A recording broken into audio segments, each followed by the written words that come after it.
it's 4 o'clock on the dot, and we are going to begin. Hi, everybody. Welcome to the first of the ProCon Excellence Showcase sessions for 2021.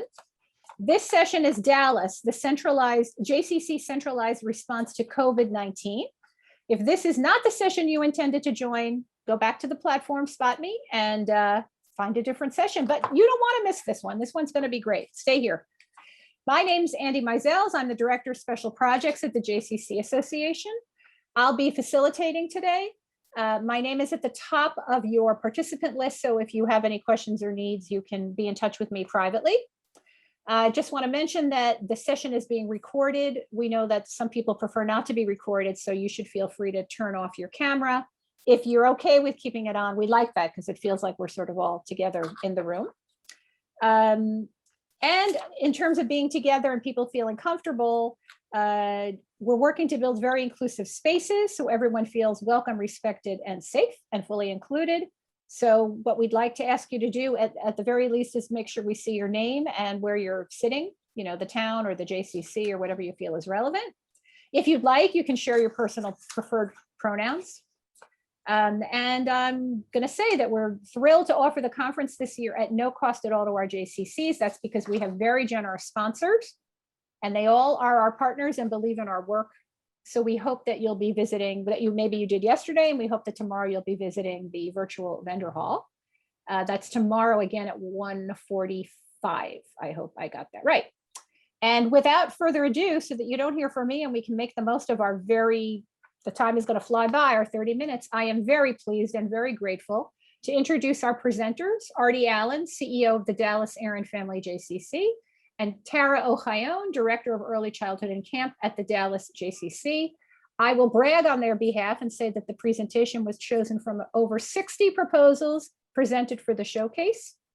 They are going to do a short presentation and allow plenty of time for questions and answers. And when the time comes, you can either put the question in the chat to everyone, to me, Andy, or you can use the raise hand function in the bar on the bottom, and I'll facilitate and we'll try to get all the questions in. And with that, Tara, Artie, over to you. I'm going to highlight you now. Spotlight you. Great. And I am going to now give you back the other piece, Andy. I'm on it. All right. So hello, everybody. Thank you for being here with us today. We're very honored to be chosen to present. We are just going to jump right in. So we want to just start by saying we are very tired. In fact, before COVID hit, we were really tired. And the reason this is that we have endured 4 crises in the past 20 months.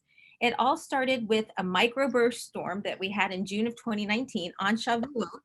It was the day before camp was set to open.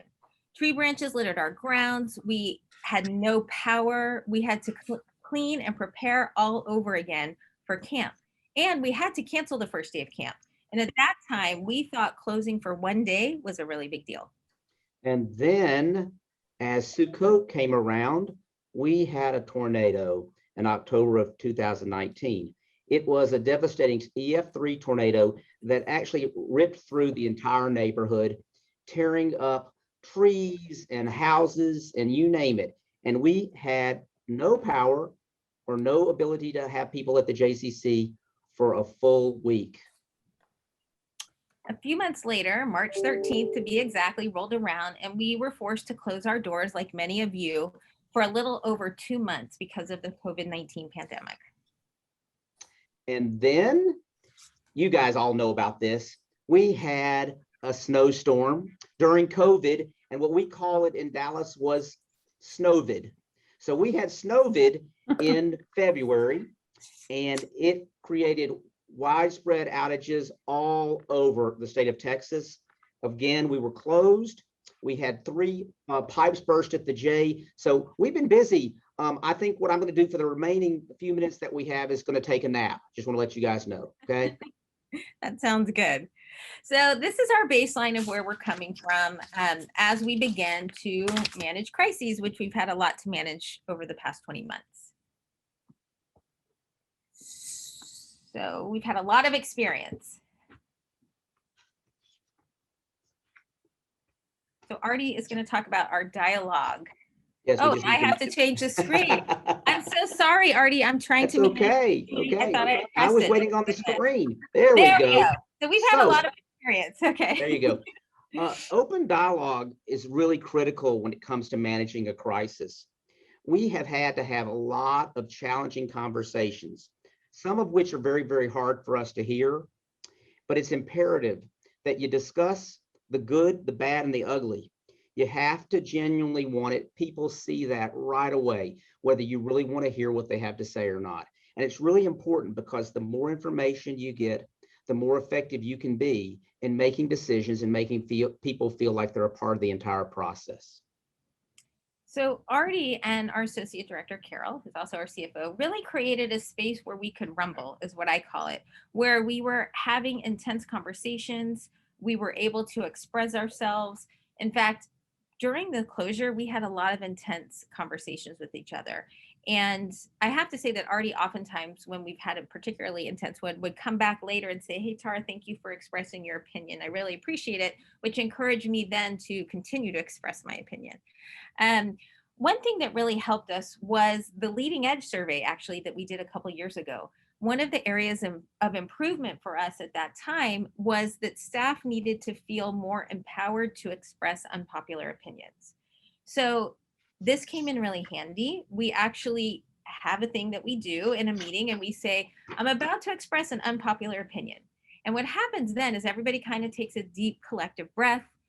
People are less contentious and they're willing to listen more. So during this time, needless to say, we've expressed a lot of unpopular opinions to each other. Okay. So one of the things that I know that all of you guys have dealt with is this whole information overload. You're getting information from everybody. You're getting information throughout the agency from staff and members. And what does this mean? What does that mean? And you're getting information that's conflicting, and you're getting information from the city and the county and the state, and it's all over the place. Well, at some point, you have to really be able to determine what you're going to believe, what you think is true for you, and what you think that you need to do. And there comes a time that you have to make decisions.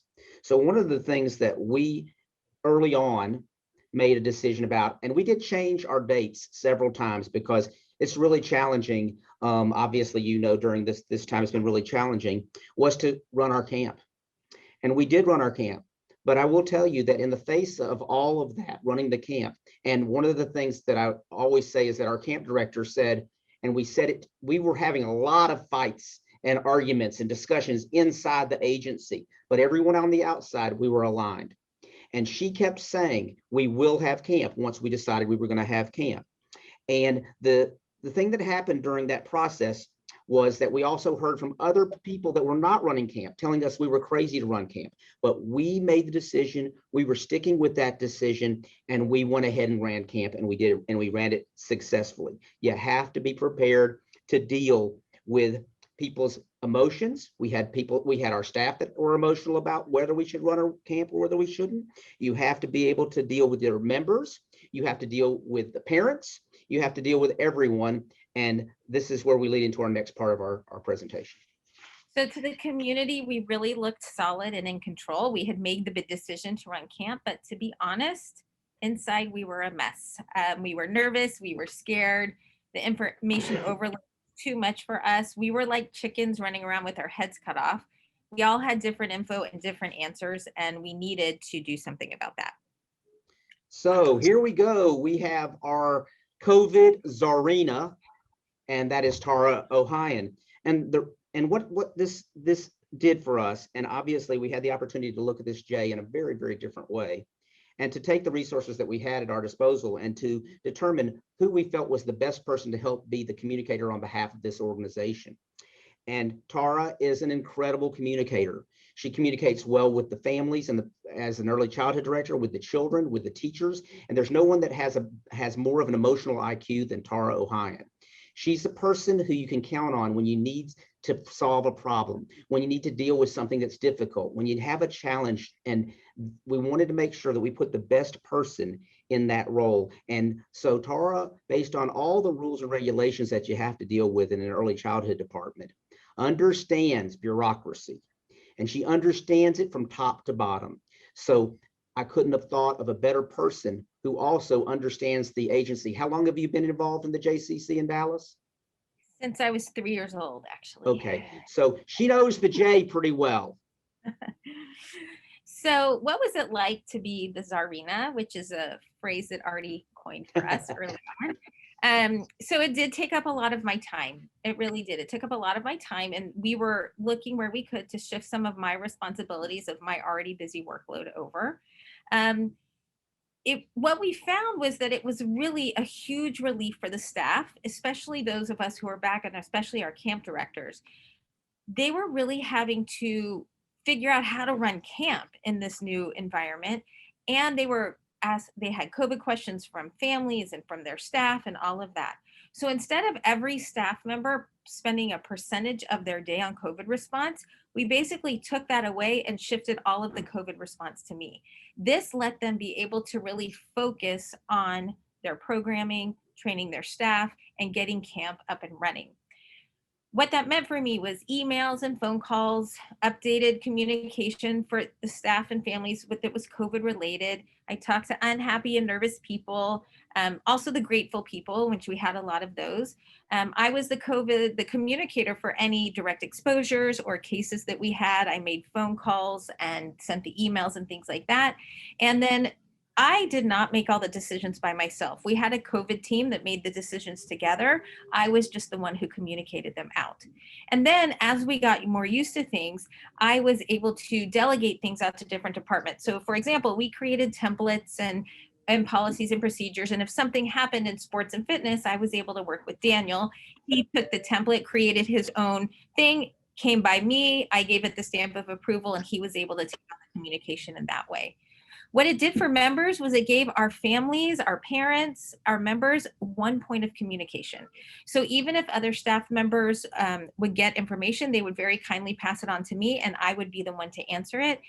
During cases, during all those times, they knew exactly who to go to, and they all felt like they had one point communicator.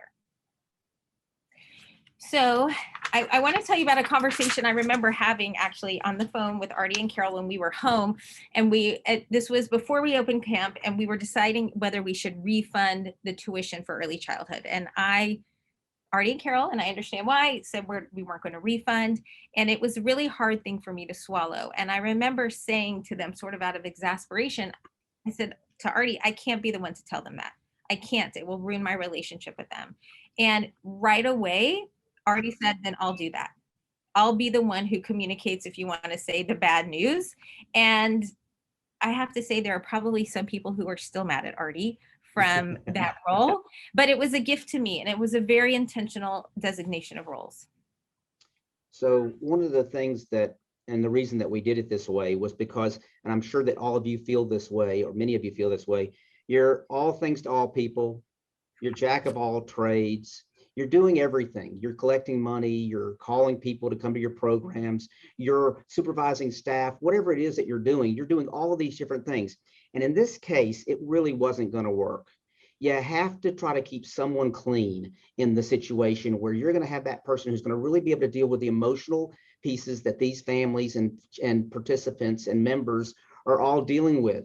And so for me, it was just natural for me to be able to say, okay, I'm going to be the one who's going to be the one handling the finances, handling all of the things that come down the pipe where people are upset about, why aren't you doing this because we're not able to be in the programs, etc. So it really kept it clean and allowed me to be the guy who handled that, and Tara to be the lady who handled the other, or the person who handled the other. So, in quick summary, the cost of this COVID response centralization was really $0. It was a little bit of shifting responsibilities. We became a decision-making team, and then we communicated it out with voice. And once we made that decision, we agreed that everybody would support the decision that we made as a team. I think it's important for us and for you guys to look at your staff in a very different way.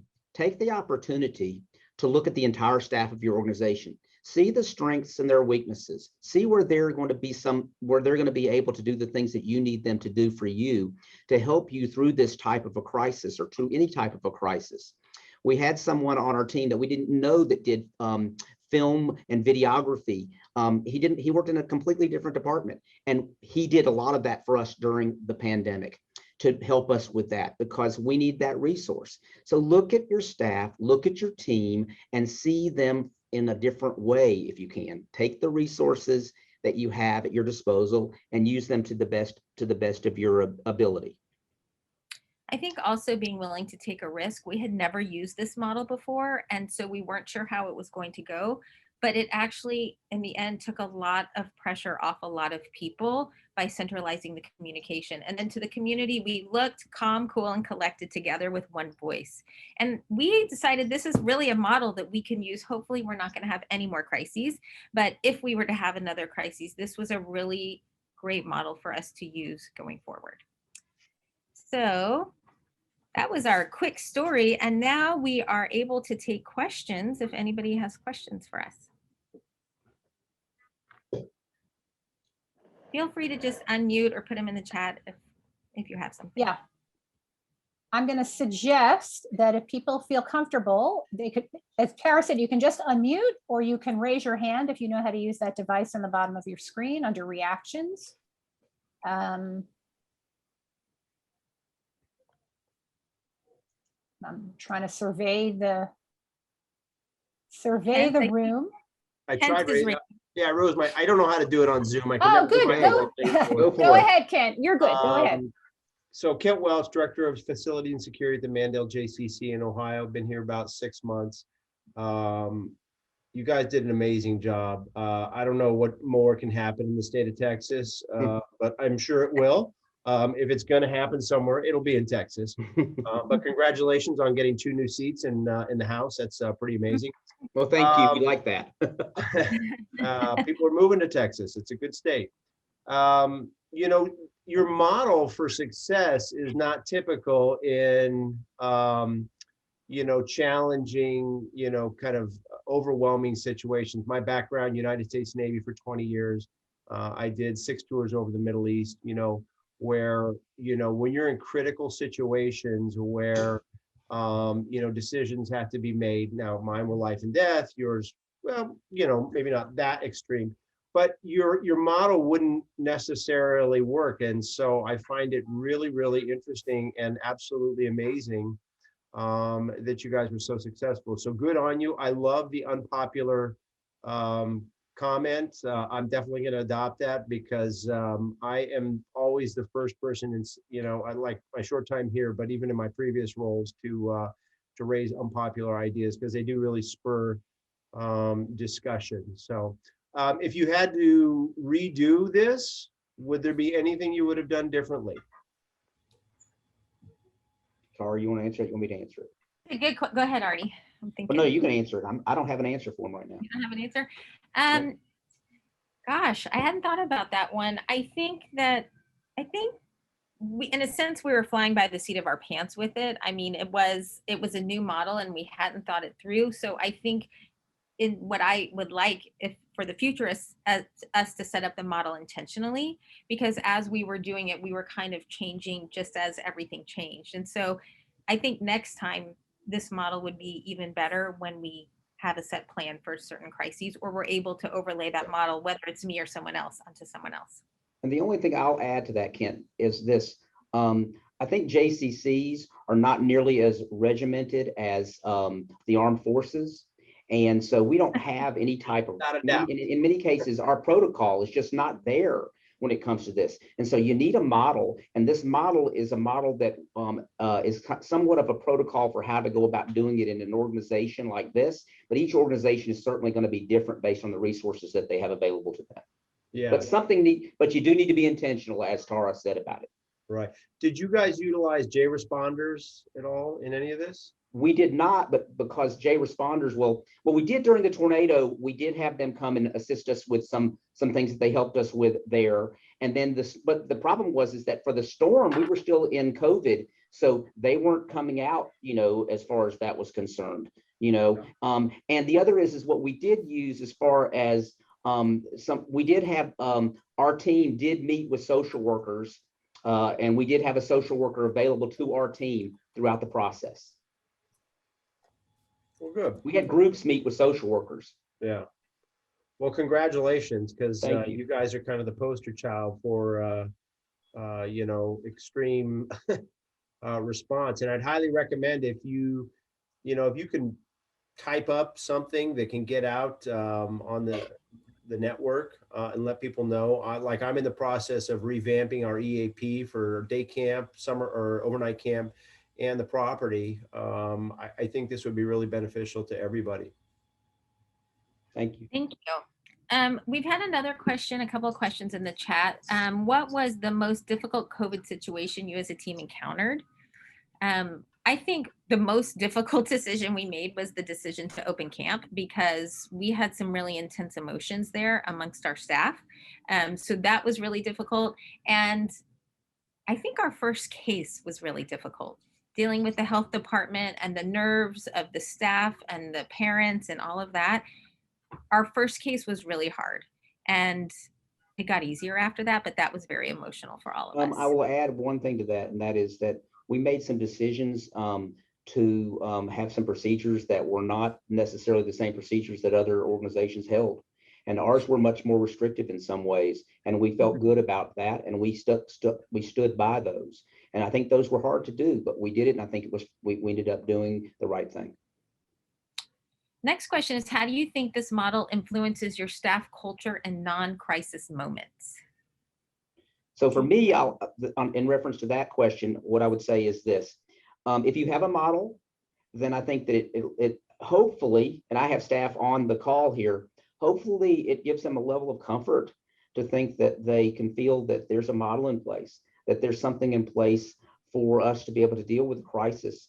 And it also, from what I can see, I have become much closer with some of the staff at the agency and so I think that my hope is that they feel that they can say the things they need to say to me that maybe they didn't feel they could say to me. And so I think it has created a culture to where there's much more open dialogue in this agency than in the past.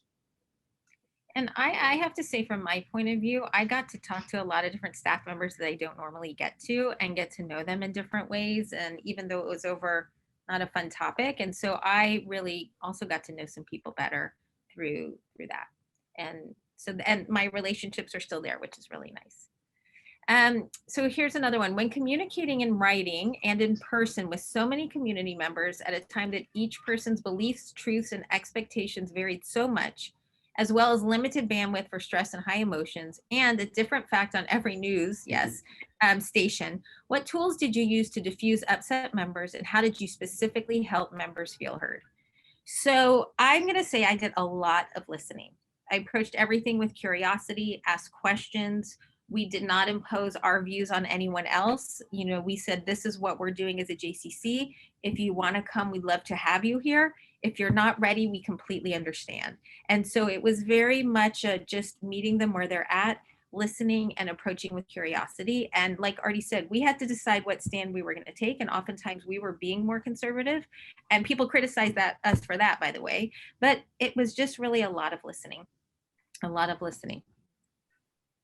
Is there a checklist that we can follow? It's an interesting question. We haven't created a checklist, but that would be something that we could work on. What do you think, I can Artie? tell you that the health department has a checklist. Oh yeah, that's true. And Carol, who's on the call, really did handle all of that. And and you really do need to make sure that you have some centralized area in your agency that's handling that. And that's a really good point. We are really good about designated roles. So even though I was the face and communicator, we had the team, and then Carol did, when we had cases or health department, she did all that paperwork. When we had questions, we all talked about it. So even though I was the one up front, it was very much a constant communication with us. I have something that came to me. Where is it? What remains of your initial plan? In other words, now you have protocols for a crisis. Are there other ways you're applying either your system or the protocols, or what's left, what's in place? What have you repurposed? So Tara, why don't you talk to them about the terminology that you're using for things that we're going to continue doing, and how and what it is that we're going to continue doing.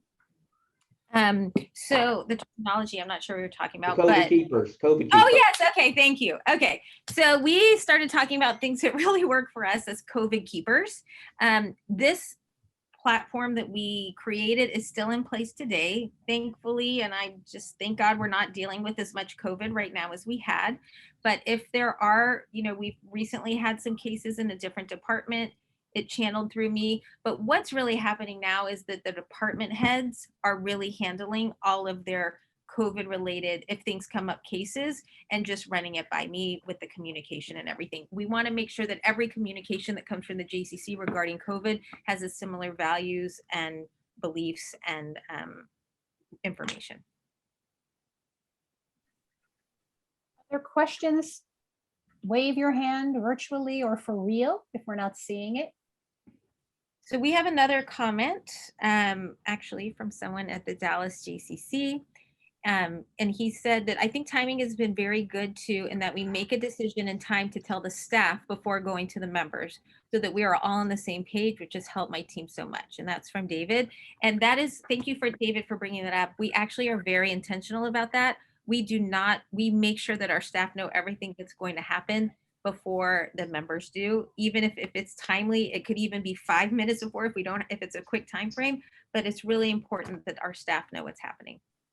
So they want to, and the staff knows what's happening when it comes to any department in the agency. So we're sending, we've had a case in this department. We want to make sure because we're sending something out to the membership.